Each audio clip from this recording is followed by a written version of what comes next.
जो 17 महीने मनीष सिसोदिया की जिंदगी के बर्बाद हुए, उसका हिसाब क्या देश के प्रधानमंत्री देंगे?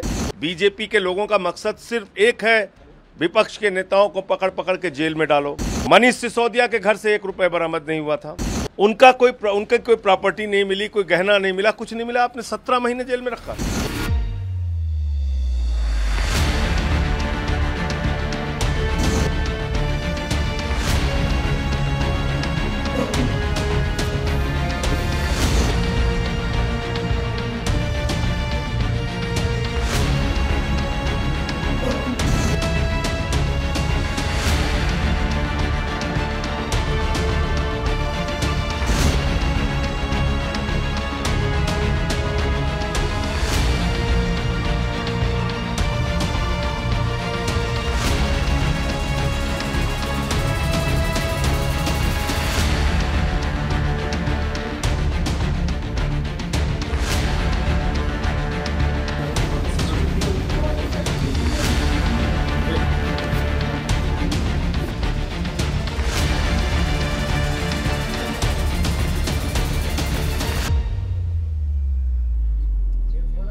देखिए, ये बहुत बड़ी राहत है आम आदमी पार्टी के लिए भी, दिल्ली के लोगों के लिए भी, एक एक कार्यकर्ता के लिए, और ख़ास तौर से अरविंद केजरीवाल और सत्येंद्र जैन जी के लिए भी। अब न्याय का रास्ता जल्द ही खुलेगा, मुझे पूरी उम्मीद है।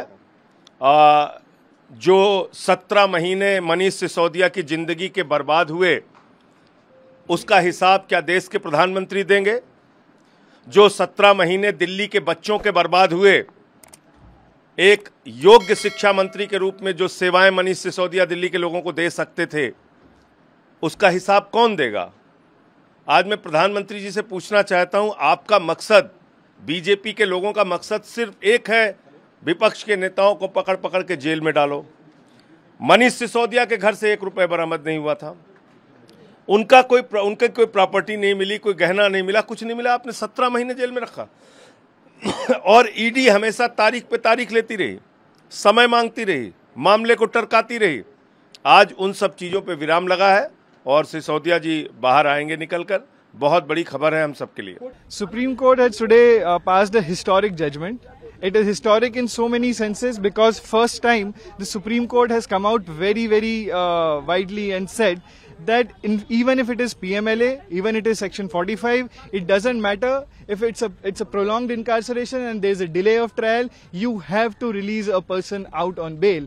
And it has also advisedly made observations for trial courts and high courts to consider these pleas of accused persons who've been inside for long and the delay is not been proceeding. In all these cases, Supreme Court had said that they should consider prolonged incarceration and release people.